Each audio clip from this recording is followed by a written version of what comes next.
Hey everyone, this is Sultan with WPFunnels, and today I'm going to give you a tutorial on one of our new features, the WPFunnels Role Manager.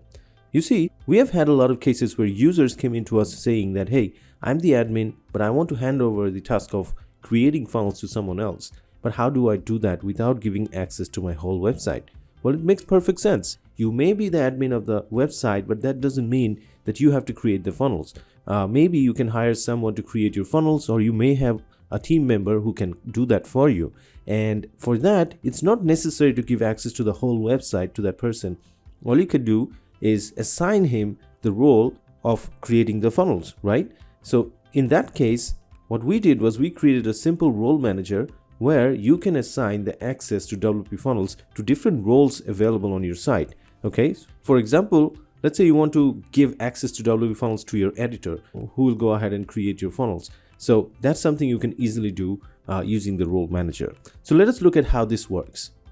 As you can see, I'm on the WP Funnels dashboard.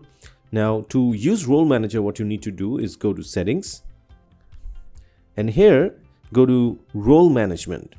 Once you go there, you can see that it will show you the people you can give access to. Okay, you have editor, you have author, you have contributor, shop manager, subscriber, customer. These are all the roles that are available in my website. You might have some custom roles, those will also be listed here.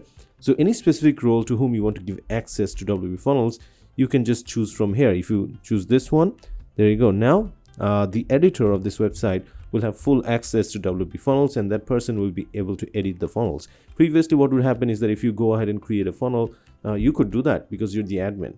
But if you give it to someone else, that person wouldn't get access because WP Funnels was dependent on the admin role only. But with this feature, you can actually now collaborate with someone else or hand a project to someone else to create funnels for you. Okay, so let me save this. Now, whenever a user that's in the editor role will access my website, that person will be able to get access to WP Funnels. So let me go ahead and test that out for you. What I will do is I'm going to go to incognito and open this website and log in to an editor profile that I have. Okay, there you go. And once I do, you can see that I'm on the editor role, so I don't have access to everything over here, but you can see I have access to WP Funnels. Now I can go to funnels and I can see all the funnels I have. I can go to the settings, I can make changes to WP Funnels. So now as an editor, I'll be able to create funnels for this website despite having no other access on the website. I don't have access to other plugins. You can see there's no WooCommerce, there's no other plugins here that I can edit, but I have access to WP Funnels. So that's it. That's how easily you can use the WP Funnels Role Manager and collaborate with different people to create your funnels. Okay, so thanks for watching this video. I'll see you in one of my future videos. Take care.